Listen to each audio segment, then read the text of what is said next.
Hello, I'm Victor Vogel, the author of Renaissance Leadership Odyssey.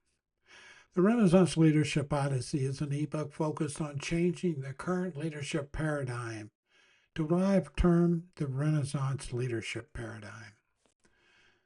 This new paradigm seeks to change the leader's role from one of using people in a functional area to achieve the organization's output demands in a way that maximizes profitability for the organization to one of refocusing on the organization's primary purpose of existence and creating a collaborative, highly integrated community within the organization that attains both the organization's survival and growth objectives and contributes to employee welfare and the betterment of humanity.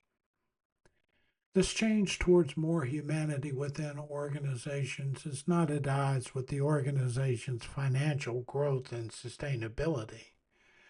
The new leadership paradigm, in fact, will provide the leadership and human resources to ensure the agility and competency, congruity, consistency, and compassion needed to ensure retention of high quality people and dedicated customers. This, by definition, will refocus the organization's culture to respect and value the organization's members and build a stronger connection with customers and the communities.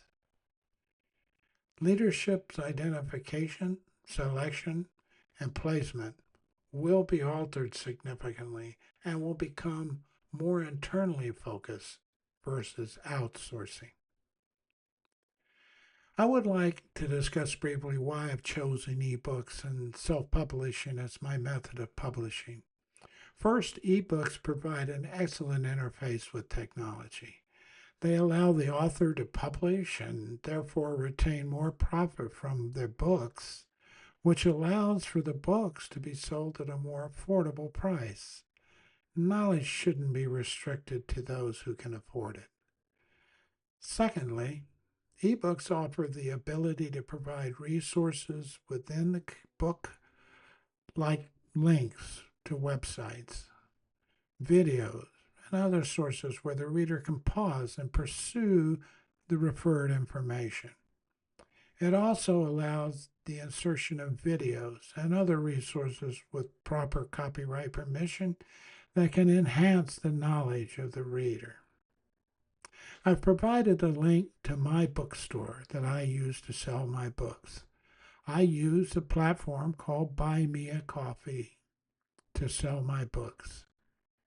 I hope you enjoy this brief wandering and meandering through the Renaissance Leadership Odyssey. You can click on the links below to get a sample of each of the chapters.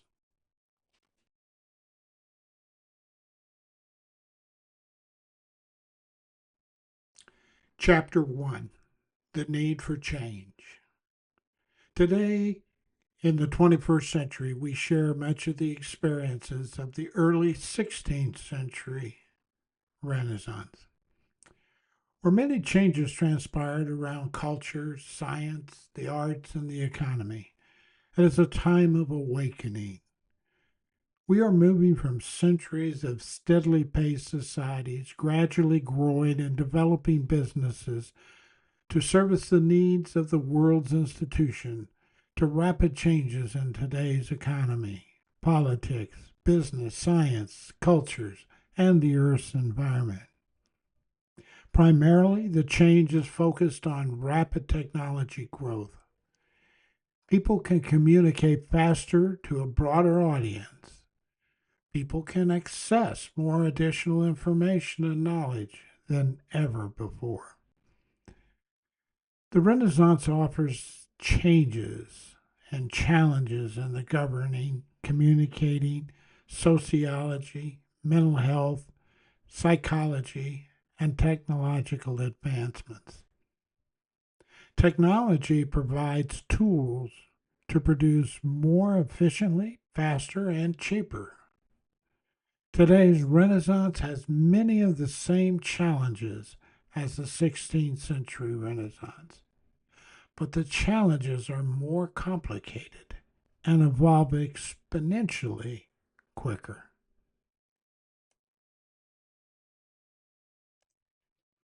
Chapter 2, The Beginning. Many factors impact Renaissance leaders. Understanding these factors will help you distinguish between today's and tomorrow's Renaissance leaders. Understanding the driving forces impacting society and business is crucial knowledge for the emerging Renaissance leader. The idea of Renaissance leadership is not new. Stephen Murgatroyd, PhD, and his associates have been studying Renaissance leadership for nearly 30 years, and in 2023 released an online MBA program based on their work around Renaissance leadership. You can find more on Stephen Murgatroyd here at https://www.youtube.com at Stephen Murgatroyd 8538. This video goes into depth about the rationale of Renaissance leadership. The Renaissance Leadership Odyssey adds to Professor Murgatroyd and his colleagues' work. Once you understand what it takes to lead from the perspective of a Renaissance leader, you then must determine how to prepare to achieve Renaissance leadership capability. The steps to assimilate, internalize, and personalize behaviors and mental attitude necessary to function as a Renaissance leader is what the Renaissance Leadership Odyssey provides for leaders who seek improvement or those seeking to become leaders.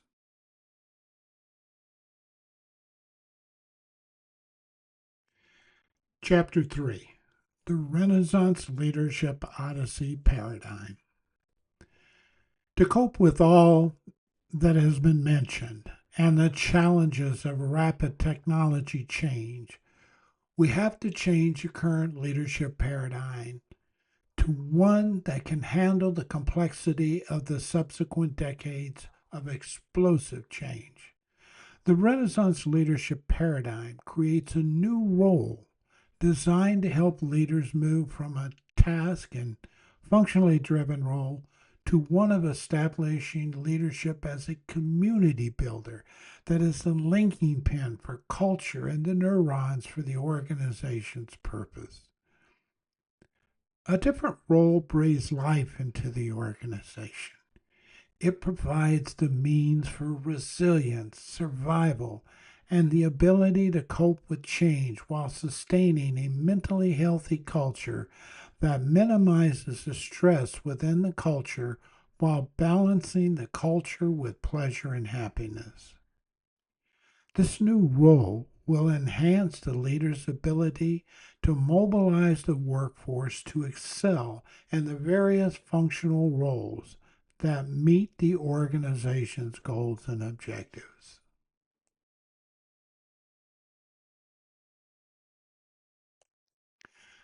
Chapter 4, The Renaissance Leader. In my first book, Dare to Become a Renaissance Leader, published in 2023, I introduced the 3 pillars of Renaissance Leadership Odyssey paradigm: psychology, sociology, and interpersonal communication. These 3 pillars are like a motherboard of a computer.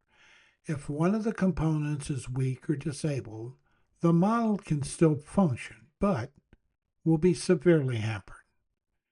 If one component of the 3 is not functional, the whole system is damaged disproportionately. All 3 components have equal value to the systems and are interdependent. Therefore, if one component goes down, it damages more than 1/3 of the total system's value. It's more like losing 85% of the system because the components are based on the combined input of all 3 synergistic components, not just one. The system itself is more significant than any one component of the system.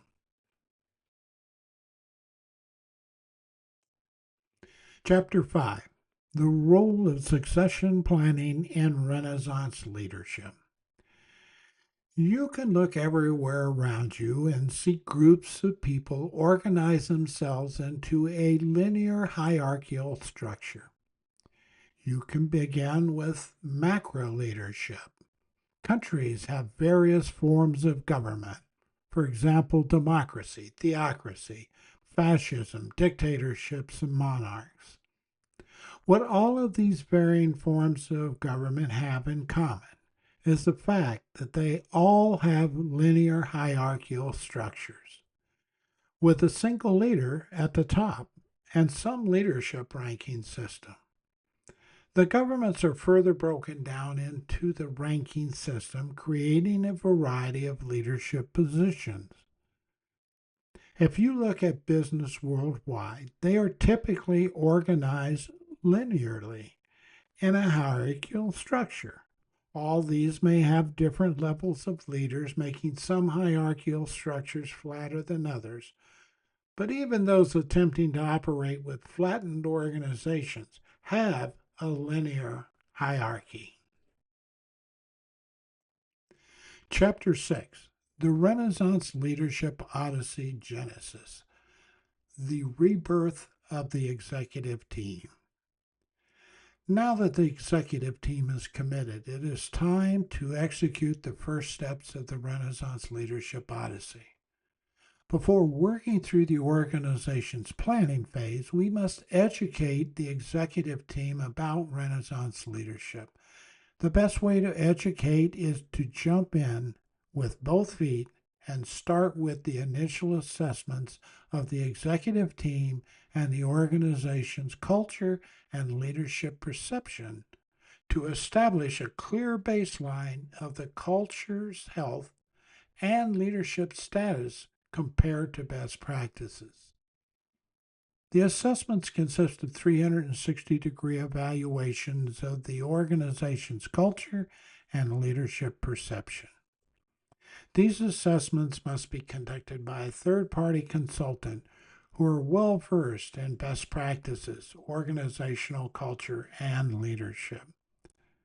To ensure total integration and coordination, I recommend completing this assessment using Human Synergistics qualified consultants.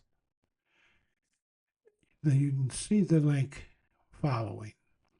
Under the direction of your Renaissance Leadership Odyssey consultant. Simultaneously, the Renaissance Leadership Odyssey consultant should arrange for the executive team to complete positive intelligence, emotional intelligence, and interpersonal communication assessments. Consultants or coaches for each specialty area should conduct these assessments in coordination with the Renaissance Leadership Odyssey's lead consultant. Chapter 7: Organization Inoculation. The rollout to all leaders. The injection begins in the third quarter of the project. Step 2: The rollout to leaders. The injection starts in the third quarter of the project. During the third quarter, the teams organized by the communication team will have team building sessions consisting of 3 days of team building and familiarization with positive intelligence, emotional intelligence, and interpersonal communication instruction.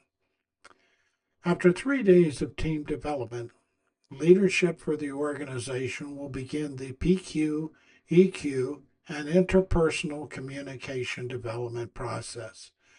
Leadership will schedule their small group counseling sessions. These programs will continue through the third and fourth quarters of the program.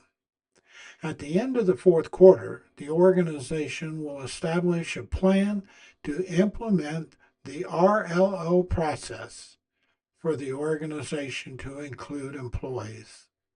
The planning process will include input from all parts of the organization.